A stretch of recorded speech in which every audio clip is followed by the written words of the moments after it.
السلام علیکم ورحمۃ اللہ وبرکاتہ۔ بسم اللہ الرحمن الرحیم۔ دو خوش نصیب لوگ، صحیح بخاری، حدیث نمبر 474۔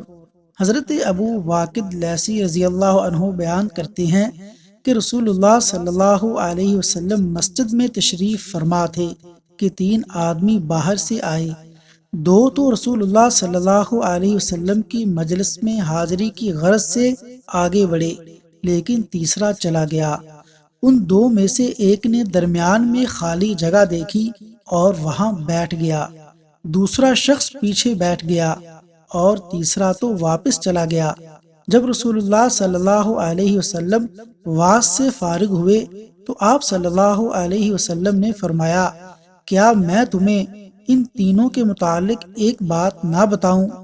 ایک شخص تو خدا کی طرف بڑھا اور خدا نے اسے جگہ دی، یعنی پہلا شخص رہا۔ دوسرا تو اس نے لوگوں میں گھسنے سے شرم کی، اللہ نے بھی اس سے شرم کی۔